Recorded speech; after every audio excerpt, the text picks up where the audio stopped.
For three, two.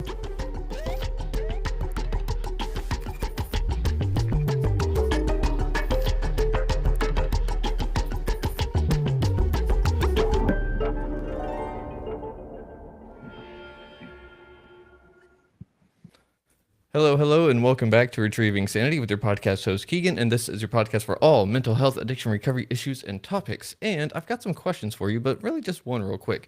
What if one psychedelic,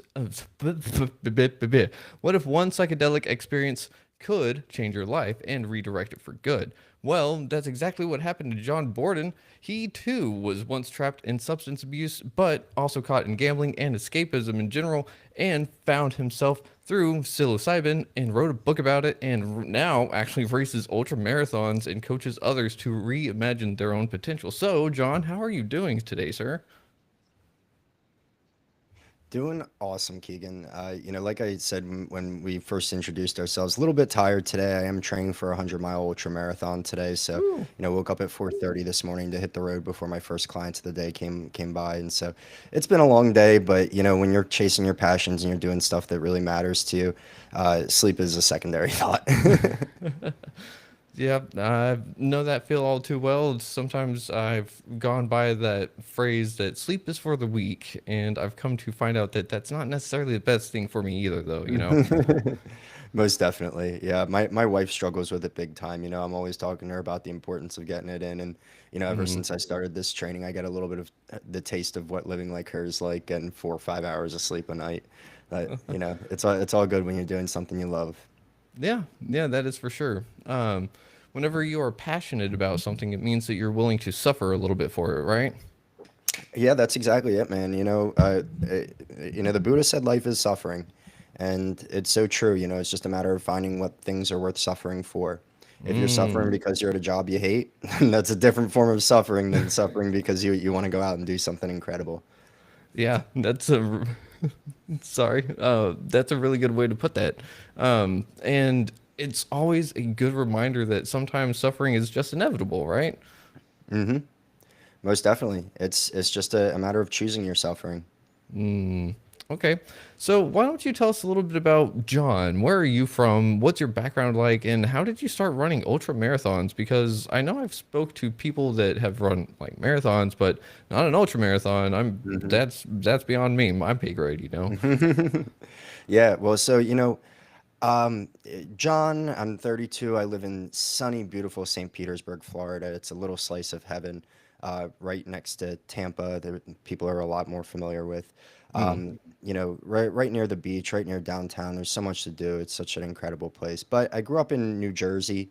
I spent a year in Connecticut before like absolutely reaching my rock bottom, and Mm. moving to Tampa, half out of desperation, half out of knowing that it was supposed to be a cool place and just seeing what would happen if I moved. Mm. And so it was kind of a throw at the dartboard, and I moved down in the middle of my deepest struggles with addiction and identity and loss of purpose and everything like that. And 6 months after I moved down, I had that experience that I wrote my book about, and my life has just been in a completely different direction since then. Mm. It was about a year after I had my experience with psilocybin that I started to get into running. I Mm. hadn't run in 12 years from the time I was 19 to the uh, yeah, 18, just turned 19 to the time I was just about 30. Mm. So it was a really long time between the times that I put my running shoes on. Yeah. But I did a half marathon Spartan race right Mm. after. I decided to sign up for that, and then was like, I better start running. And so I gave myself 2 weeks to prepare for that. Did it, did an awesome job at it, and I was like, wow, I am so much stronger, so much more capable than I've been giving myself credit for my whole life. Let's Mm. see how deep this rabbit hole goes. And Mm. so, you know, 5 months after that, I did my first triathlon. I did, a few more Spartan races. I did a couple strongman competitions this year. Actually won Mm. an award at one of them, which was pretty Ooh. awesome. I was the latest competitor in the field, and put up a fight, put up a fight. So they love that. And then I did my first ultra marathon 9 months after I started running. I was a 46 mile. Wow. ultra on one of the hottest days of the year. It was 90 degrees with 90% humidity. Eesh. And, I hadn't run anywhere near that distance before. I hadn't done a marathon before doing that. The longest I'd done is, a 13-mile half marathon. Oh no. But you show up on race day and you put one foot in front of the other until you reach the end. And I finished an hour and a half before the cutoff time and felt really proud of that. And so, Oh wow. I did it again this year. And like I said, I'm training for a 100-miler right now. So we're just trying to keep pushing the envelope and see how far we can take this. Oh man, that is exciting. And might I say, congratulations on all that because that is quite an endeavor and it is a huge milestone at that too, right? Because some people can only imagine or hope to run something like that. And at the same time, some people think that they could never do it themselves, kind of like you probably did, right? Yeah, well, that's exactly it. I have mental conversations with myself from 3 years ago all the time. Mm-hmm. And I just say, what would that dude believe that this dude is doing right now? There's no way he'd believe that he's about to run 100 miles. Are you kidding me? Mm-hmm. But, life takes you in a crazy direction. And if you decide that you want something for yourself, it's just a matter of creating a really strong vision for the life that you want to create and working like hell to make that happen. And so, you know, that's been Mm-hmm. the path that I've been following, and it's been my North Star ever since that experience back 3 years ago. And, it's led me down such an incredible path. Heck yeah, man. That is awesome. And you said something right there about following your North Star. And it sounds like you found that after your experience with magic mushrooms. Is that correct?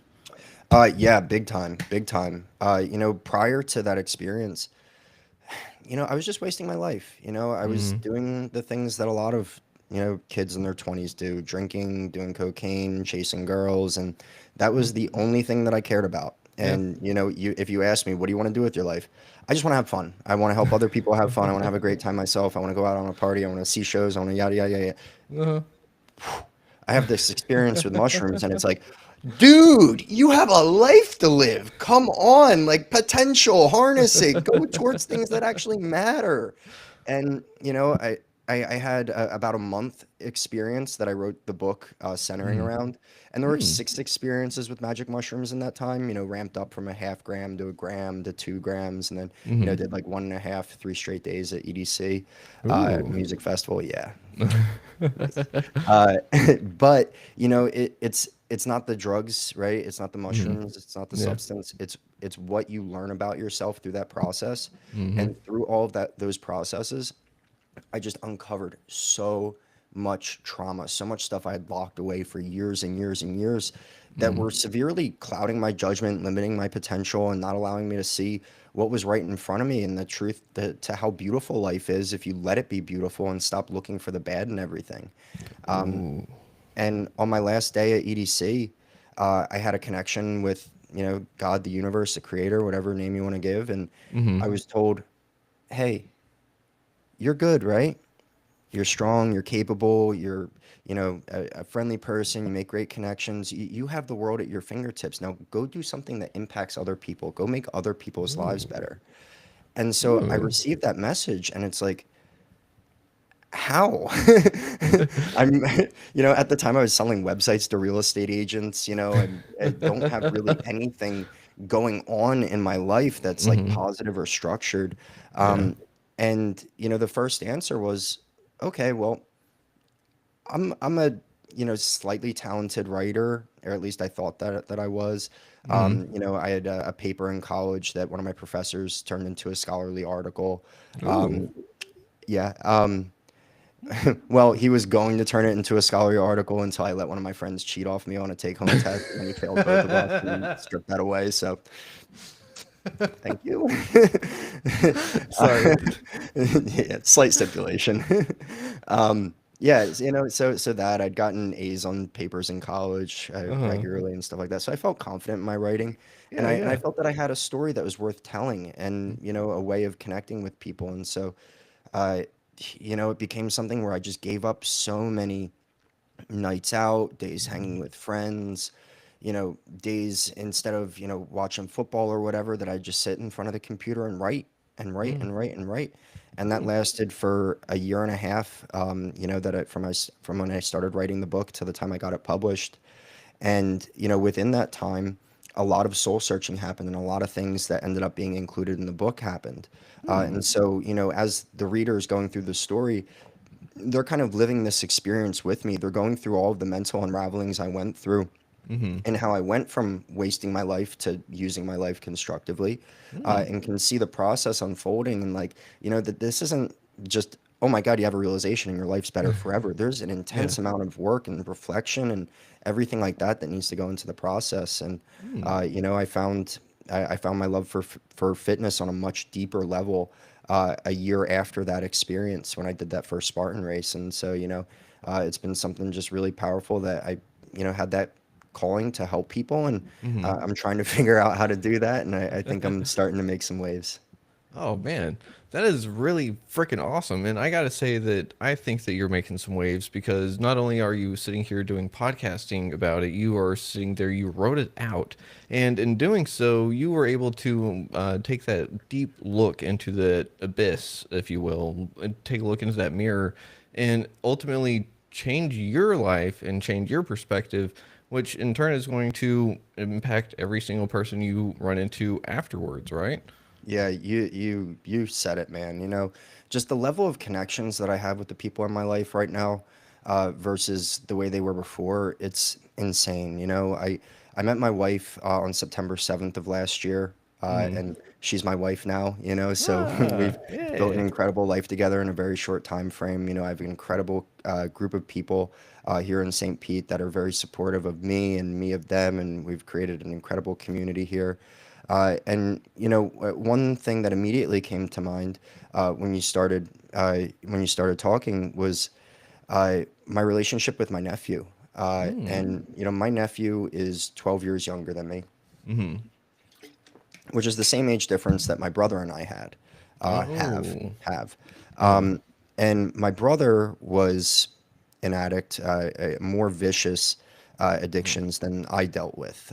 His Mm-hmm. were to, crystal meth, heroin, um, opioids, stuff like that. And Yeah. he'd gone to rehab a couple times. You could really see it. He was just a person that was not living a life that was valuable to anyone. I Mm. at least still had a job and, Yeah. was able to take care of myself. He was in a much different Hmm. place. And, the Yeah. cartel tried to kill him. He got left for dead on the side of a road after they tried Ooh. to kill him.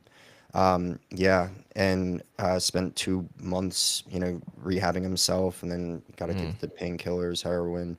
Um, anyway, Yeah. when Yeah. I had my awakening, I Hmm. realized that, although it wasn't as extreme as my brother was dealing with, that I was following a very similar path, and Hmm. I was giving the same messages to my nephew that my brother had given to me when I was his age. Mm. And that's that, partying's great. It's cool. Go try drugs.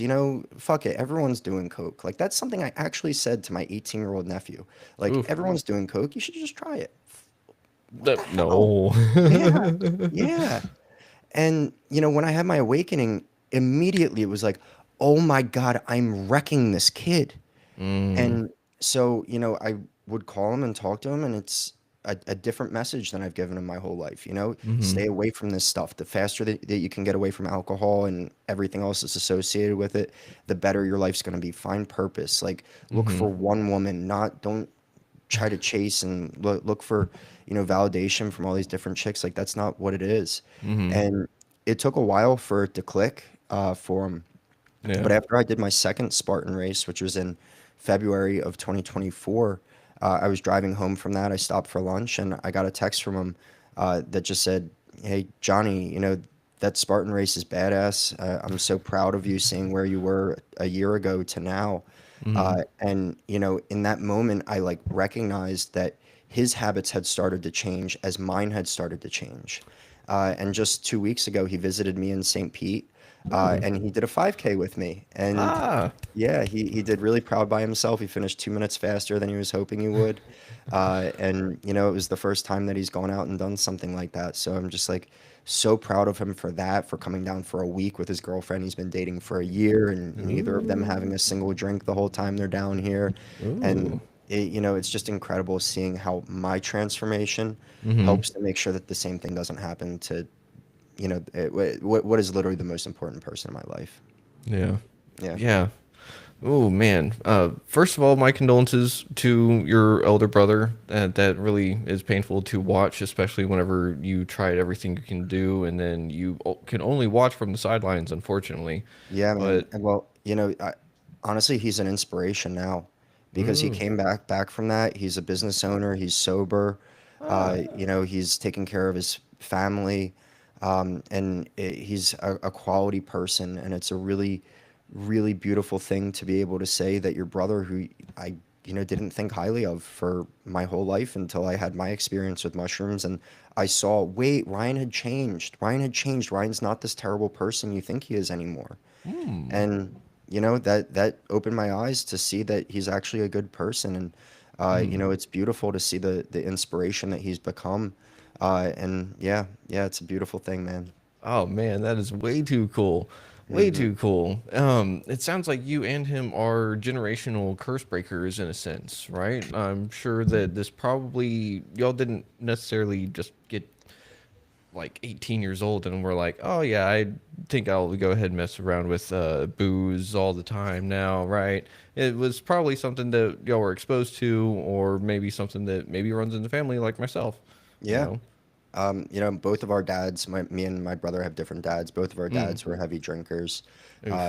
His dad was in a motorcycle gang. Mine was just a straight alcoholic. Hmm. And so it was just always around the house. My mom was like, not an alcoholic by any means, but a glass of Hmm. wine a day, which kind of like normalized alcohol, made it seem like just a normal part of everyday life. Yep. And so that kind of gets built into your framework of how you see the world and how you operate. Hmm.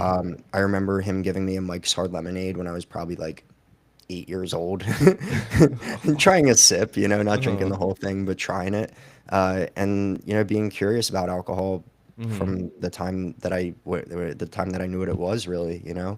And so when you have that first experience and it hits your lips and you feel what that feels like, you're like, oh shit, okay, let's Yeah. party, baby. Yep. Yep. And you're kind of like, ah, yeah, I like that feeling a lot. And if you're like me, you maybe had some traumas underneath everything that it just kind of hit this sweet spot on them. It felt like that Yeah, weighted blanket, and it was like, oh yeah, that hits the spot. I'm going to keep doing that again because that solves my problems. yep, But it became a problem in its own right yeah. eventually. What was your problem that was helping it mask? I mean, there's a whole bunch of different things, right? Mhm. Like I don't think that there was necessarily a route to any one thing, but one of those is definitely deep parental wounds, Mhm. because I grew up terrified of my father. Mm. My mother always used to say to my sisters and stuff like, "Y'all respect your father, but you don't respect me." And I was like, "You're confusing fear with respect." Yeah, right. The whole Michael Scott thing. Would you rather be Yeah. feared or respected, or feared or loved? Right. Yeah. And so for me, it was a lot of that. And I always didn't have any self belief and self worth because whenever I was young, my parents would get into fights and sometimes they were about me and they thought I couldn't hear them. And it was one of those things. So it was like, it's just better if I didn't exist kind of thing. And Yep. so I grew up without a plan. I grew up without that end goal. I grew up without that yearning for that substance. And so Hmm. I never thought I'd get to 18. Then I hit 18 and I was like, all right, well, here we go. And so never thought I'd make it to 20, and then I made it 20. Then I made it to 25 and I was like, shit. And then I almost died and pretty much died, and then now here I am at 30, now with 33, and it's like, fuck. All right, here we go. I actually have to have something in place now, right? Like I'm here. Like shit. Exactly. That the whole join the 27 club thing didn't actually happen. Yeah. What are we gonna Yep. do? Yeah. And it's been one hell of a journey myself. And I know what those ups and downs are like. And I know that if I had the same experience with magic mushrooms that you had before, then I may have been able to shift my perspective a little bit different. But that's the Hmm. thing, too, is that not everyone has that circumstance or has a situation or has that trip that really just it clicks everything, right? Yep. Yeah, and that's a huge thing, and that's a big point that I emphasize in my book is that, if more people had the experience that I have rather Mm. than the experience that my brother had, right? Both of us reached sobriety somehow, right? Yeah. But how you get there is very different. And if more people had the ability to have the experience that I had, with somebody who can help guide them through the experience, or Hmm. whatever, just the life experience to be able to shape those thoughts and unleash those things that had limited you for so long, Hmm. how much better would the world potentially be, right? Yeah. Yeah, because I wasn't a good person then. I mean, I always Yeah. had a good heart, but I wasn't a good person. Mm. And you know, you just hope that there is more potential for people to take a chance that something like that could make a positive impact for them. Yeah. And I feel so fulfilled knowing that we're at a point in history in the US now where they are becoming somewhat mainstream. There's Hmm. a cannabis and psychedelics convention that I'm actually going to be speaking at for the third time. Oh, That's the night that I finished the 100 miler. So I'm running 100 miles essentially to go and speak at this conference. hell yeah. So that's going to be wild. But there's just a cannabis and psychedelics conference that's been going on in St. Pete for the last 3 years, and Huh. nobody bats an eye. And it's an Wow. amazing thing to know that we're at that level of acceptance with it, where people are realizing that there's an incredible amount of positive to be gained from these things, and they're no longer those scary magic mushrooms that you see the Saturday afternoon specials about, and people think you're losing your mind. No, no, I'm finding my mind. Hmm. Yeah, and I think that that's one of those hard things, though, is to really get across to other people that haven't had this kind of experience, either firsthand, secondhand, or third hand, and let them know that it's not what you think, like, Hmm. how do you get someone to that point of saying, look, like, either just give it a shot or be open to the idea of, like, even if it's their loved one that is sitting there telling them they shouldn't do it because they think it's so bad, but at the same time, we have to face those demons, and sometimes in a way, well, I use demons loosely. We have to face those demons. We have to face those shadows and stuff that people are afraid may have, be incorporated in a bad trip. Yeah. So, how how would you just get someone open to the idea of trying magic mushrooms to just open their perspective, essentially? Yeah. I mean, well, the first thing is I encourage people to read my book, Hmm. because my my book is a no holds barred account of reaching rock bottom, searching for something to drag me out of the hell that I was living in, Hmm. and then having this experience that just made everything that I went through not only make sense, but it made it all okay. And Hmm. it made it so that I didn't worry about the things that I'd gone through earlier in life, because it didn't matter, because they had already happened, right? So I Yeah. can't change it. I'm here, right? Hmm. Uh, and I wasn't worried about the future because I knew that, hey, I made it here despite being this terrible version of myself. Hmm. What can happen if I live my life with intention moving forward and Yeah. actually go towards things? And so, there wasn't this depression about what the future is going to look like, because Hmm. all of a sudden the future doesn't seem like the worst possible case scenario. It's that question of what if it works out, not, oh my god, I Hmm. I, I hope this works out. It's what happens, right? Let's go try. Yeah. Um, Essentially looking towards the fear as more of an excitement kind of thing, right? Exactly. Exactly. When we all deal with anxiety, right? Whether you're Hmm. diagnosed with anxiety or not, we all deal with a level of anxiety. And, Yeah. that wasn't something that I realized until I had my experience with psilocybin, is that No. the anxiety that I was feeling was a normal part of everyday life. It's a normal reaction to when stressors come up. Yeah. But it's Hmm. just about how you think about the things that are causing that anxiety. And Mm. if you can control the thing that's causing anxiety, control it. Yeah. If not, then Let it don't go. worry about it, or, whatever, Hmm. right? But you can't just sit there ruminating on stuff that, isn't going to be productive for you, no matter how much you think about it. So, Yeah. once I realized what that anxiety was, it was like, okay, now I can control my environment, I can control my situations, Hmm. and I control how my thoughts are going to progress from, the point of input to where I need to go. Yeah. Yeah. real quick, you do help people through this kind of thing, like one on one, right? Correct. Yep. And they can find you where at? Best place is to reach out to me on Instagram at Okay. Johnny B, JohnnieBE. Okay. There's also my website, getpsychedfitness.com, which talks, hey, there it is, which talks mostly about the personal training side of the business. But Okay. there's also some blogs and stuff I wrote like that about integration coaching and, how my Hmm. experience shaped me. So I encourage people to reach out to me if they've got any more questions. Yeah, for sure. Thank you for sharing that. And technology is nice, being able to just throw that up there real quick.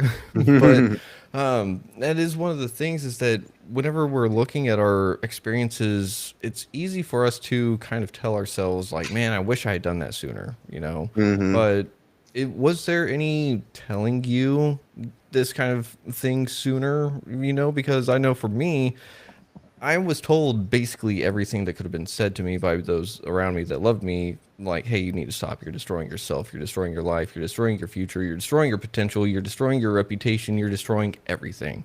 Hmm. Stop. And I was like, man, you know what? I don't care.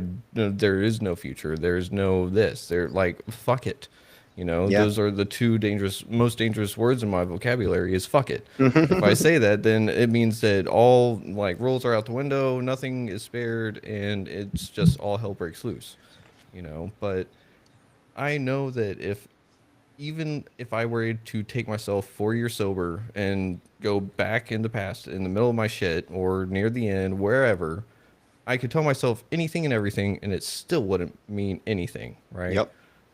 So, the only thing I could ever really focus, well, not focus, but the only thing I could figure out to tell myself would be that I'm sorry that I'm about to have to go through this, you know, and that may make me go like, yeah, maybe not, because that sounds like that's going to suck. But What what was your big aha moment, your big transformational experience? my near-death experience, really.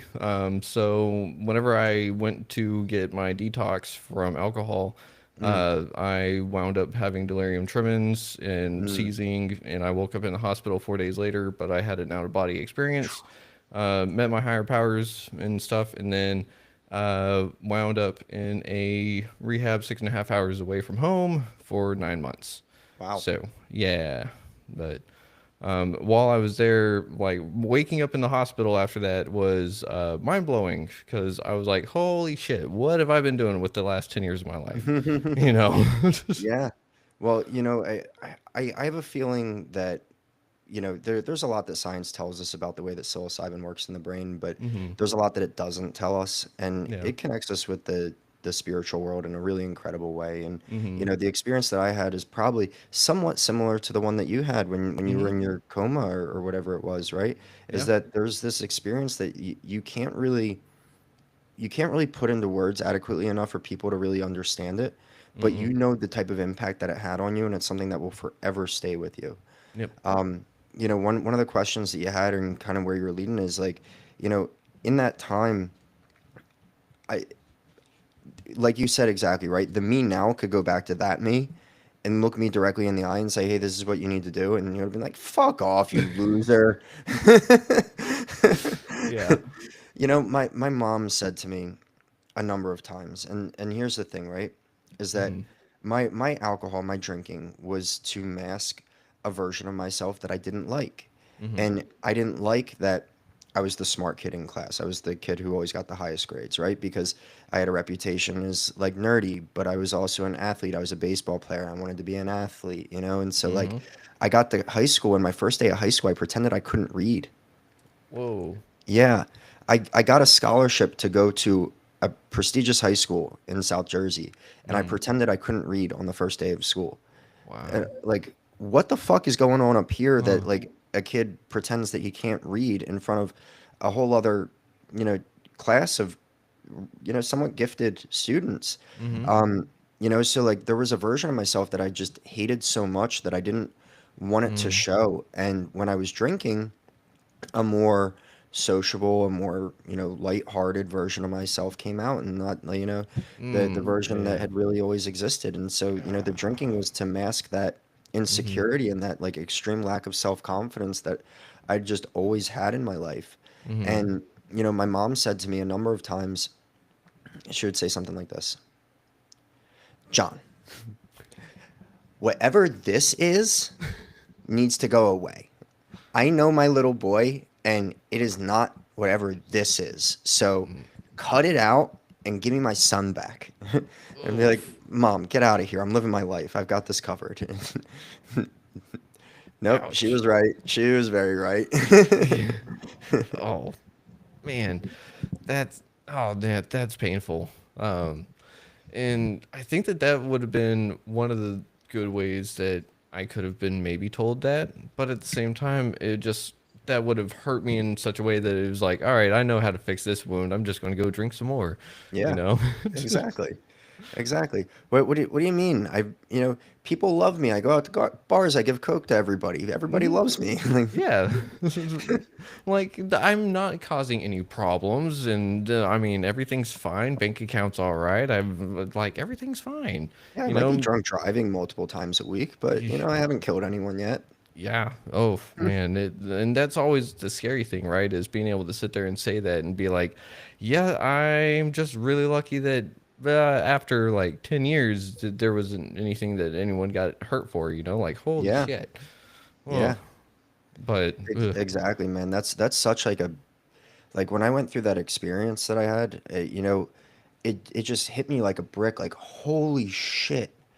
I mhm, put myself in harm's way so much. I put other people in harm's way so much. I was such a bad influence to so many people. I hurt so many people with my actions that mhm, it just shocks you to the point of like I could never live like that again. I could never do mhm, that. Like, you gain a completely different understanding of the impact that you have on the world yeah. and how even just a little action can completely change the course of your life or someone else's life. Mhm. And, it's never worth it. It's never worth it to take that risk. Yeah. And you just said something that I'm trying to grasp real quick because it was something that you said also at the beginning, and it had to deal with our perspective of everything, right? Um, so essentially, the perspective shift, whenever it occurred for you, what was the one thing that really cemented it? What was the one thing Mm. that either for like going towards your recovery or what happened while you were in recovery that just kind of made it go like, oh yeah, this is it. This is what it's about. Hmm. Well, Keegan, there's so many moments throughout the process that really just hit so deep Mm-hmm. that left me with permanent realizations about the way that I was operating and the way that I could operate moving forward. Um,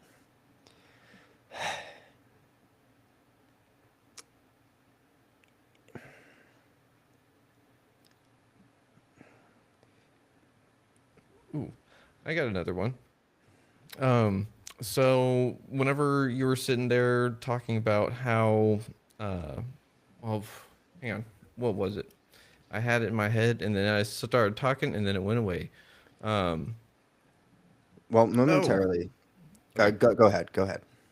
So, you had said early on in this episode that you had a good heart, but you weren't necessarily a good person. And Mm-hmm. that one I kind of wanted to ask a little bit more on because a lot of people think that addiction is a moral kind of flaw or something, right? But at the same time, like, I'm sorry I didn't choose addiction, even though I kind of chose it by getting into the substances in the first place, right? Like, Mm-hmm. it's for me, it's a paradox. For me, addiction is a disease, but it is a disease of choice because I started with the choice to use or drink or whatever, and then I had the choice again and again and again until I did not. And Mm-hmm. then it takes another choice to get out of it. But Mm-hmm. that's the thing is that had I known that I was going to hurt so many people, potentially do worse damage than I did, and anything like that, I think that that may have been able to make me sit there and have second thoughts, because Yeah. I like to think that I'm a good person, but a good person doesn't go and do that shit that I did, right? Mm-hmm. So how did you kind of like reconcile that with yourself? Yeah. Well, it was really a thing where I had contemplated all the people that I'd hurt before in my life, and given enough time alone, whether that was, in my apartment tripping on the first time that I actually had a trip, which was just like, phew, oh my God, right? Yeah. Or the times at EDC when, I was with a group of like 15 people and I left them on day 2 and 3 to just go off on my own and just, see what the festival would be like, Hmm. living on my own. And being alone in the crowd gave me so much free time to just explore my thoughts and see the way I operated, interacting with strangers all around me. Hmm. And you know, I had I had a moment where I was on the final day and I looked at all of the changes that I had gone through and Hmm. I said, not a single thing in my life has changed except the way that I look at the world. I'm no longer self-centered and only looking at the way that other people can help me. I'm looking for ways to positively impact other people, whether that's just giving them a compliment or like there was this, Indian woman that was sitting alone at a picnic table at EDC and I went and sat with her and chatted for, maybe 10 minutes while I ate and I Oh. turned her from, kind of somber, low energy to just like a beaming smile on her face. And I'm like, yes, I positively impacted that person in such a great way. And it had nothing to do with anything that happened to me, anything that I did. I was just choosing to see that I saw a person that looked a little bit out of place, right? She was wearing a traditional sari dress, you Hmm. know, just didn't look high energy, didn't look like she was enjoying herself. And I went and showed her that she belonged in this place where everybody is just there to enjoy life, enjoy music, and come together Hmm. and be positive for 3 days. And so I was able to just completely shift her perspective on the way that her weekend was going and the experience that she was having there just by sharing a couple nice thoughts and a smile and good conversation. And, I had that realization of like, oh my God, nothing in my life has changed, but everything in my life has changed. Because the way that I saw all these horrible things that I did, they're no longer all these horrible things that I can't think about out of shame. It's now something Mm. that I did. I understand that it was out of insecurity. It was out of, terrible values, valuing you know, sexual interactions above all else and using Hmm. alcohol and cocaine as a way to get that. Hmm. Um, and, I realized that if I just shift my values and say, no, my value is to be a positive influence to other people, then everything else will follow, right? All Mm. that other validation that I've been looking for comes from not caring about myself, but caring about how I can positively impact other people and make their day, their lives, their existence just a little bit better. And Mm. so, I started focusing on that rather than what others can do for me. And, it's made such an impactful difference. Oh yeah. That is awesome. I love hearing that kind of story because whenever we get to see that light and fire be lit up with other people, it's like, oh yeah, that's it. And whatever I just did, that is what I want to do again, you know? Hmm. And we don't really get a chance to do that too often in life. But at the same time, I think we don't give ourselves enough credit, kind of like what you're saying, because we're sitting there. You got to take that. Oh,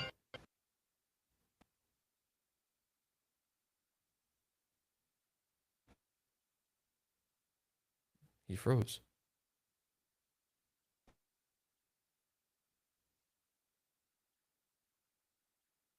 Give it a second. Did I just hear a fax?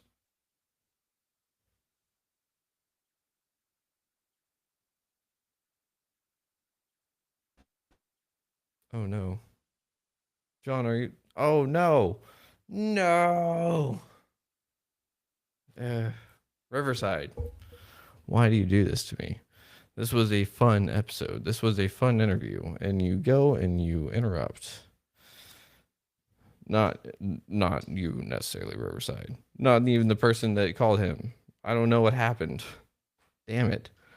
We're at 38 minutes whenever this happened. Hey,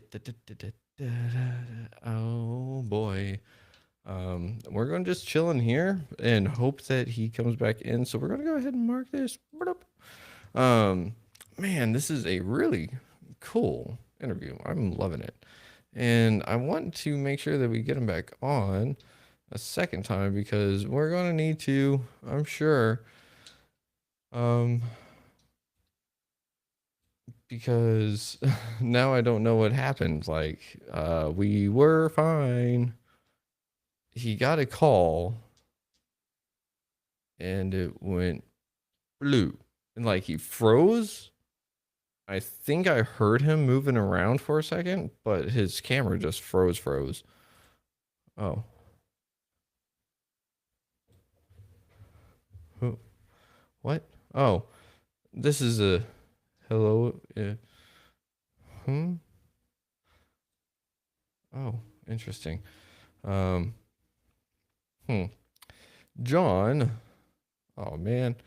Let me make sure that he didn't try to like message me or something. Oh no.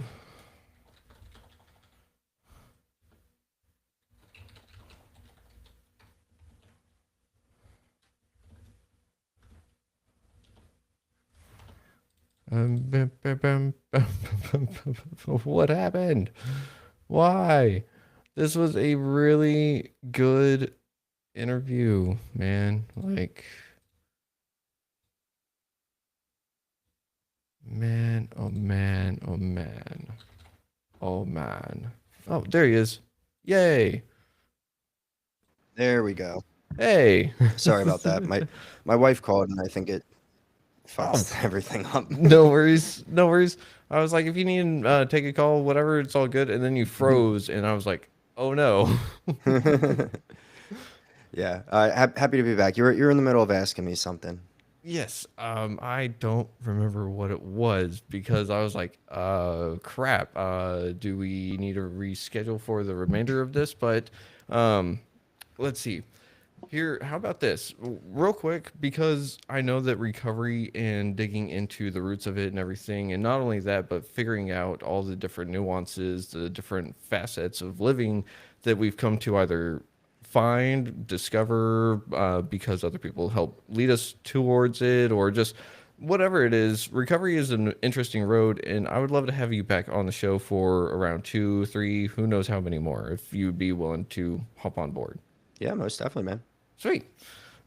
Because again, this is one of those conversations that is just amazing because we get to see life from different viewpoints, but it's funny because it's kind of the same message, right? We both had a story of pain and we were figuring it out, and you were able to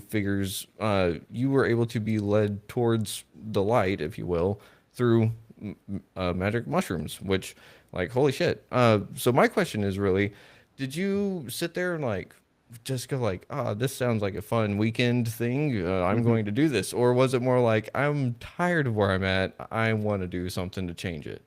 Yeah, well, so it was really a combination of the two. Ooh. When I was when I left college, I'd been president of my fraternity. I had internships with like sports teams and stuff like that, and kind of Mm, thought I wanted to go down the sports route, but didn't like the long hours. So I ended up working for Enterprise Rent-A-Car out of school, mm, which for me as a highly competitive person, especially at that point in my life, was like, okay, this is perfect, right? Because they rank mm, you against your coworkers on a monthly basis and you get awards for performance and yada, yada, yada. And I uh-huh. was awarded like every single month in my 3.5 years there Wow. until I was a branch manager. I was the highest ranked branch manager for like a year and a half straight. My office got broken into and robbed. And I got fired because I didn't lock the keys in the safe at the end of the night and I didn't take responsibility for my role in the robbery. Oh.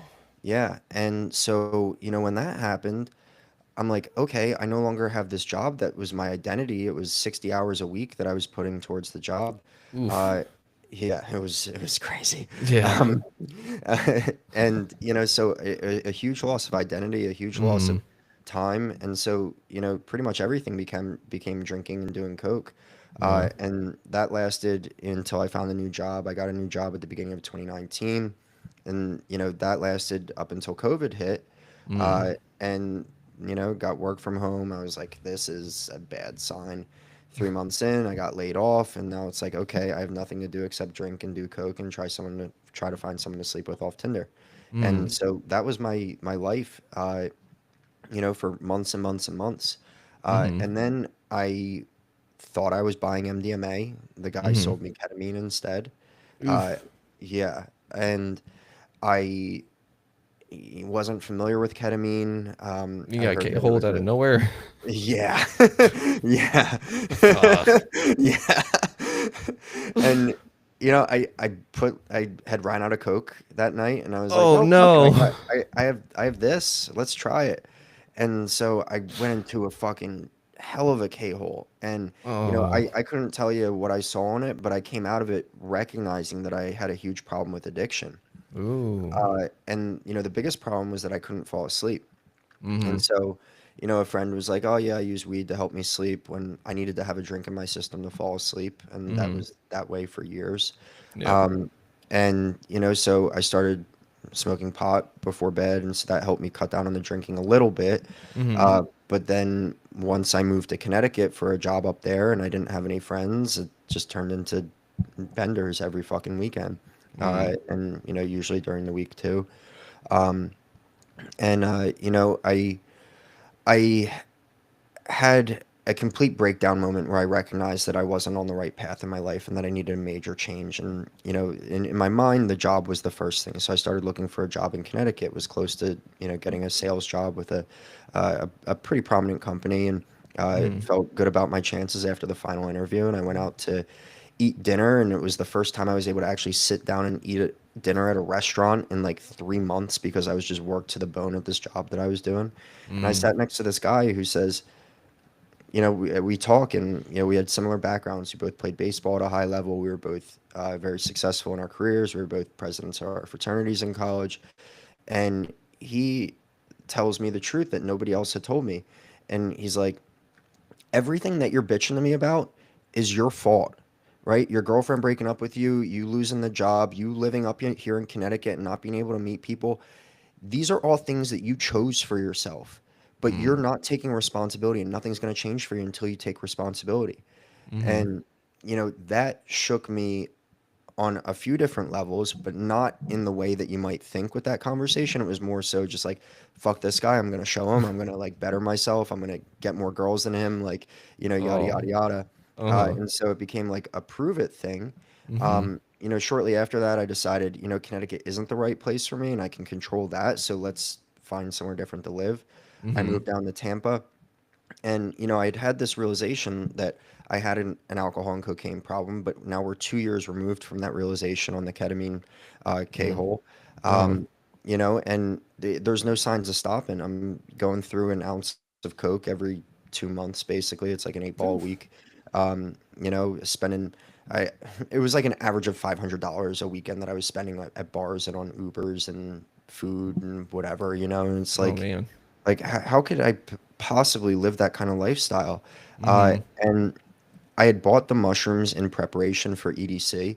I had tried them once when I was 18. I had a bad trip. It was the day after I quit playing baseball. So I Oof. went and told my coach that I was quitting on a Thursday. And then on Friday, I did mushrooms with my girlfriend and her friends. And I saw a childhood version of myself, like Eesh. crying in the mirror, asking me why I quit baseball. And it was just this incredible ego Mm. death that I didn't feel comfortable doing mushrooms again. But I had heard a number of positive things. I'd watched some documentaries. I heard Joe Rogan talk about it, and I was like, okay, well, maybe I should give it another shot. And I couldn't find acid for EDC. So, mushrooms, okay, whatever, we'll try them. And Yeah. so I started off with a half-gram dose, and man, from that point forward, it was like everything that I had told myself that I wanted to do. I wanted to stop drinking. I didn't like it, but it just felt like such a necessary part of the way that I operated. It was my identity, right? I was just someone that partied. I was the guy that got the party started. I was the guy that gave coke to my friends and was always just, kind of like the, hey, what are we doing tonight? Like, let's go out, let's go, whatever, right? Yeah. And from from that moment forward of when I tried it, it was like all of those things that I had told myself that I wanted to make a change on for the longest time, I actually was able to, and really see the truth of why I wasn't able to in the past. And Hmm. so yeah, beautiful, beautiful, beautiful little happy accident. Oh man, that is, I mean, I've heard of some pretty interesting stories, but I haven't heard of someone accidentally getting K-holed and then end up actually that was the starting point of their recovery journey, you know? And I love that though because I actually spoke to someone recently, I believe it was Dr. Theodore Henderson. I'm terrible with names, so I really hope that that was correct. But he was talking about doing ketamine therapy, but he was also doing infrared lasers, like in the brain, kind of thing. It's Mm, pretty cool stuff. But interesting. yeah, he was talking about how ketamine actually will sit there and help the brain regrow and stuff like that. And I was Mm. like, ooh, that's pretty cool. So it sounds like some of those neurons and synapses got like reconnected for you. And it was like, oh, hey, the light's kind of back on in a sense, you know? Yeah. Yeah, well, that's a major aspect of the way that psilocybin operates in the brain too. Hmm. It's highly neuroprotective and neuroregenerative.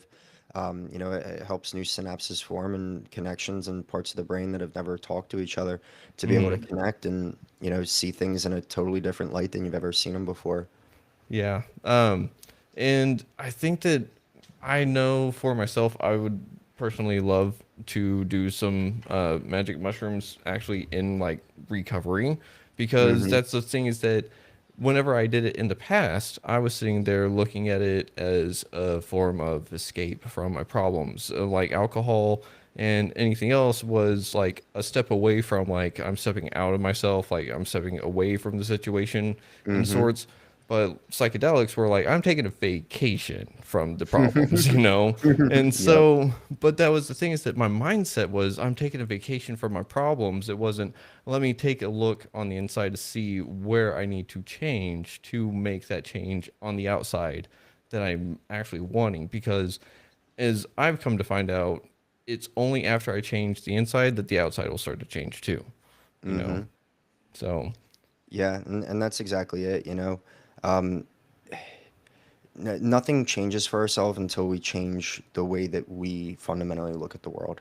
yeah. And that's what psilocybin helped me do, is it helped me fundamentally look at the way that I approached life, the way that I saw the world around me, Hmm. and chose actively to see it differently than Hmm. I'd chosen to see it at any other point in my life. Yeah. I was just in competition with Hmm. everybody, anything. I wanted to be the best at everything that I did, and I didn't care who was hurt at my expense at me getting what I wanted to get. And that's a really shitty way to live life. And, I'm just so glad that I realized it when I did, how I did, because now I get to share this experience with people and talk about the insane positives that Hmm. can come from these type of experiences and be a beacon for other people who are maybe looking for answers in their life and don't know how they might find it, that this could potentially be something that is the most positive thing that's ever happened to you.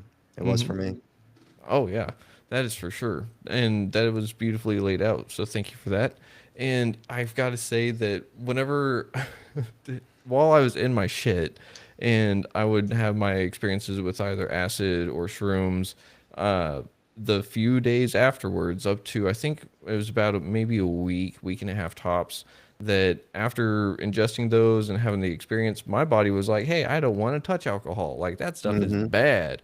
And as it would start to fade away, the urge to drink would come back. And I was like, damn, I don't really want to sit here and do psychedelics all the time because I had a high school teacher who did that at Woodstock and he wasn't necessarily all the way there. So don't want to follow that road. Yeah. So, but it didn't really, I never really connected the dots in the middle of it, you know, that there was something there. There was something so much more there. There was so much potential, and I just pissed it away quite literally because I was just trying to run away from everything. I wasn't ready to accept that responsibility. I wasn't ready Hmm. to sit there and say that a lot of these bad things that happened were because of me, were because of my fault. And I think that you highlighted it very well at the beginning of the episode whenever you said that life is suffering. And so you just kind of choose it now, right? Hmm. So, um, with that being said, we've already asked if you're going to be on the show again, and you said yes. But I've got one question before we call it, because we're close to the end of this episode. So, do you mind if I ask you this question real quick? Hit me. All right. So, John, the name of this podcast is Retrieving Sanity, and we explore how all facets of living life impact mental health. Looking at the incredible motley adventures of your life, what does retrieving sanity personally mean to you today, and what's one practice or perspective you believe is crucial for anyone on that journey? Yeah, man.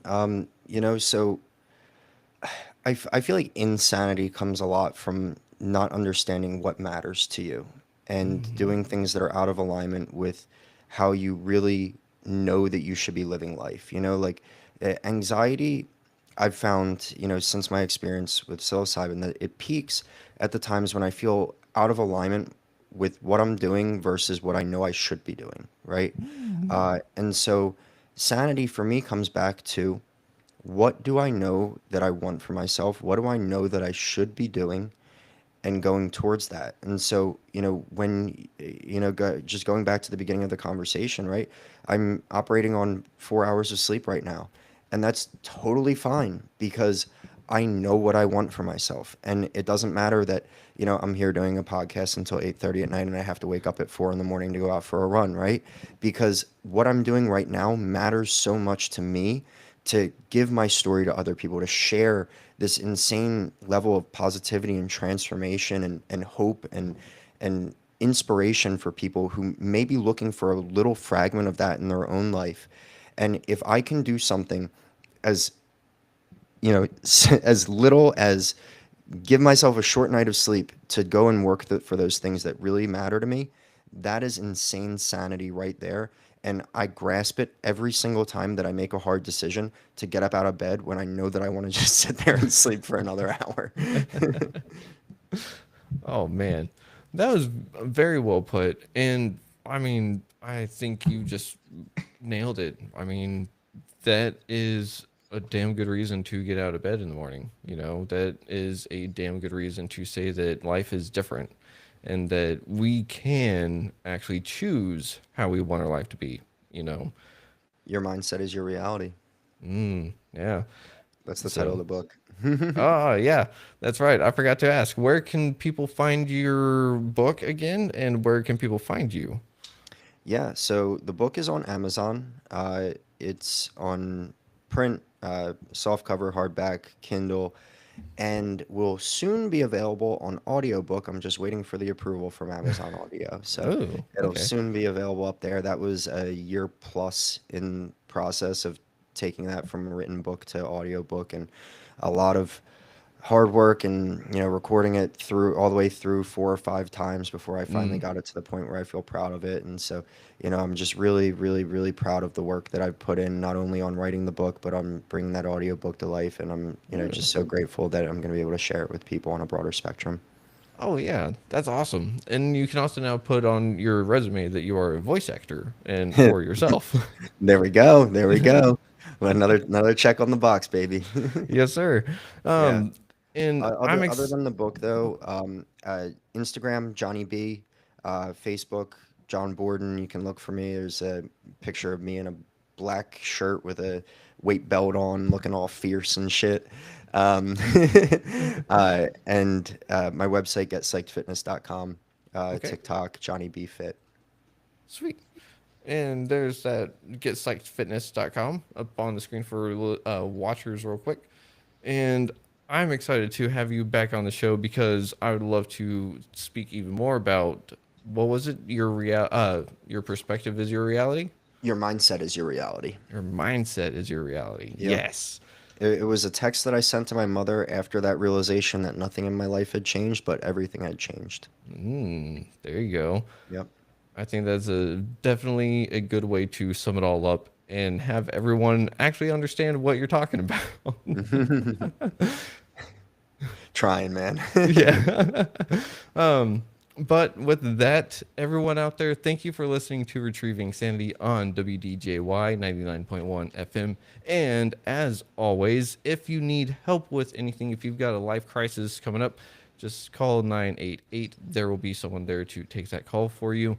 But you've got to try to live your life and love yourself a little bit. Love others if you can, but you've got to love yourself first. And we will see you in next week's episode. With that being said, much love. Schlan.